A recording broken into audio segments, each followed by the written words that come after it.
పాత్రికేయ మిత్రులందరికీ, శ్రేయోభిలాషులందరికీ, ism unit సభ్యులందరికీ నా నమస్కారాలు. ముందుగా ఈ సినిమా మ్యూజిక్ డైరెక్టర్ అనూప్ గారి గురించి నాకు టెంపర్ జరుగుతుండగా రోజు నేను ఆయన మామూలుగా క్యారవాన్లో కూర్చొని ఎవరు మ్యూజిక్ డైరెక్టర్ అయితే బాగుంటుంది అని అన్నప్పుడు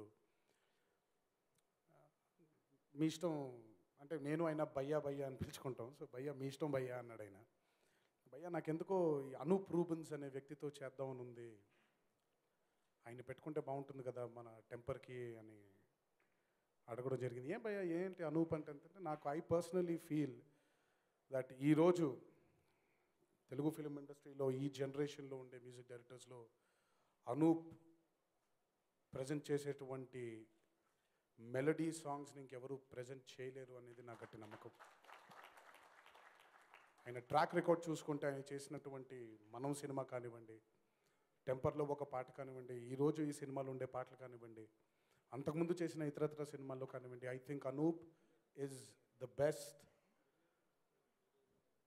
melody presentable director music director in this film industry today, and I'm proud I worked with you, and I'm happy that ISM is going to be another milestone from you. God bless you, Anup. Thanks a lot. Thank you. And నాకు ఎప్పుడైతే అంటే నేను జగన్ గారు కలిసే ఉన్నాం, కళ్యాణ్ అన్న cinema జరుగుతుంది అని వాళ్ళిద్దరి మధ్యలో డిస్కషన్స్ ఇంకా అంటే పూర్తిగా కళ్యాణ్ రామ్ గారు కూడా కళ్యాణ్ అన్న కూడా కలవలేదు భయ్యని, భయ్య కూడా వెళ్ళి ఆయన కలవలేదు. బట్ వాళ్ళిద్దరి మధ్యలో నేను ఆయన కలుసుకోవడం జరిగింది. కలుసుకున్న తర్వాత ఆయనే నాకు చెప్పడం జరిగింది, భయ్య ఇలా కళ్యాణ్ గారితో ఒక కథ అనుకుంటున్నాను అని. అనగానే నేను వెంటనే ఏ కథ భయ్యా అన్నాను. నాకు ఆల్మోస్ట్ జగన్ గారి కథలు ఆల్మోస్ట్ అన్నీ తెలుసు. అది గుర్తుంది కదా ఆ కథ ఇజం అని అనగానే నేను ఫస్ట్ అన్నకు నేనే ఫోన్ చేశాను. అన్న జగన్ గారిది మన సినిమా కన్ఫర్మ్ అయిపోయింది అని ఆయనకి న్యూస్ చెప్పింది నేనే. బికాజ్ ఒక నిమిషం, ఆ న్యూస్ నాకు కరెక్ట్గా February 4, 11:30కి ఫోన్ చేసి చెప్పాడండి. So I can never forget that. So నాకు జగన్ గారు అంటే బాగా ఇష్టం. ఎందుకంటేనంటే ఇది ఆయన సక్సెస్ రేట్ కానివ్వండి, ఆయన చేసినటువంటి సక్సెస్ఫుల్ సినిమాలు ఇవన్నీ తీసి పక్కన పెట్టేస్తే నాకు ఎప్పటి నుంచో కళ్యాణ్ అన్న అండ్ జగన్ గారు కలిసి చేయాలని ఒక కోరిక. ఏంటంటే ఇది అంటే ప్రిసైజ్డ్గా నేను జగన్ గారితో అనుభవించిన అనుభూతులు ఇవి, పొందిన అనుభూతులు ఇవి. జగన్ గారితో టెంపర్ చెయ్యక ముందు నేను ఒకటి, కానీ జగన్ గారితో టెంపర్ చేసిన తర్వాత నేను ఒకటి. ఈరోజు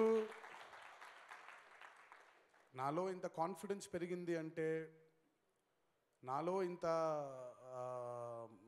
ఒక నటుడిగా నేను సాధించాలి అనే తపన పెరిగిందంటే అది మొదలు only because of temper, and it was because of the confidence that man gave me. నాకు ఎప్పుడెప్పుడు అయినా జగన్ గారితో కలిసి పనిచేస్తే ఒక కొత్త కోణం నేర్చుకుంటారు. ఆయనకంటూ ఒక కొత్త కోణం తెలుస్తుంది, ఆయన కూడా ఒక కొత్తగా కనిపిస్తారు ఆడియన్స్ ముందు అనేది ఒక స్వార్థం నాకు. అది ఈరోజు నేను అనుకున్న మాట నిజమని మీ అందరికీ నేను మళ్ళీ ప్రూవ్ చేయాల్సిన అవసరం లేదు, ఆ ట్రైలర్ చూస్తేనే తెలుస్తుంది. ఇందాక అమ్మాయి చెంపదెబ్బ కొట్టినప్పుడు ఏం పర్లేదు అని ఎప్పుడైతే అన్నారో, నేను ఇప్పటిదాకా కళ్యాణ్ నన్ను ఎప్పుడు అలా చూస్తానని నేను అనుకోలేదు. సో థ్యాంక్స్ అలాట్ భయ్యా for making him look so amazing on screen. అంటే నేను ఆయన బాడీ గురించి, ఆయన లుక్ గురించి కాదు భయ్యా, ఆయనలో ఉండే యాటిట్యూడ్ గురించి మాట్లాడుతున్నాను. ఇన్నేళ్ళు కలిసి పెరిగి నేను ఎప్పుడు చూడలేదు ఆయనలో attitude, and it is all because of you భయ్యా. Thanks a lot. అండ్ ఇంకా అన్న గురించి మాట్లాడాలంటే ఎక్కడ మొదలు పెట్టాలో ఏంటో తెలీదు. He's been everything. He's been a guide, he's been a philosopher, he's been a well-wisher, he's been a friend, he's been a girlfriend sometimes too.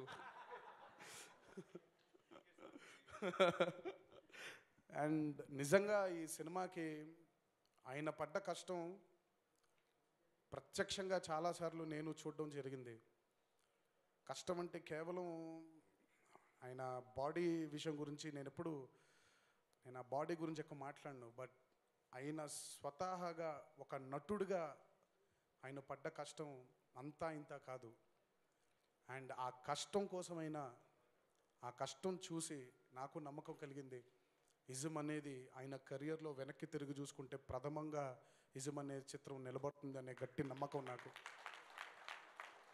ఎందుకంటే ఒక జెన్యున్గా మనం ఒక కష్టపడితే దాని ఫలితం ఎక్కడికి పోదు. అది తిరిగి మనకి విజయంగానే తిరిగి వచ్చి మనల్ని ఇంకా ముందుకి ప్రోత్సహిస్తుంది.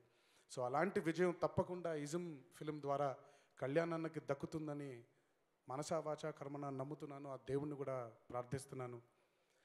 అండ్ ఇంకెవరి గురించైనా మర్చిపోయింటే క్షమించండి. ఈ సినిమాకి పనిచేసినటువంటి మిగతా సాంకేతిక నిపుణులందరికీ కూడా, అలాగే Aditi, welcome to the Telugu fraternity.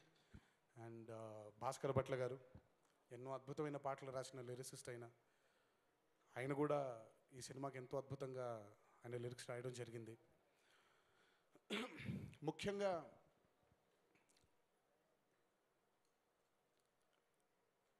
కత్తి కంటే కలం చాలా గొప్పది అనేది మనం చిన్నప్పటి నుంచి నేను కూడా బాగా వింటూ వచ్చాను. ఆ కత్తి కంటే కలం ఎంత గొప్పదో అందరికీ ప్రూవ్ చేసే ఫిలిం ఇజం. అండ్ ఈ చిత్రం చిరస్థాయిగా ఆ కలం గురించి, ఆ కలంకుండే బలం ఏంటో ఇంకొకసారి అందరికీ గుర్తు చేస్తుందని ఆ దేవుణ్ణి మనసారా కోరుకుంటూ ఈ చిత్రం ఒక సూపర్ డూపర్ హిట్గా ఉండాలని మనసారా దేవుణ్ణి ప్రార్థిస్తూ సెలవు తీసుకుంటున్నాను. Thanks a lot. Thank you.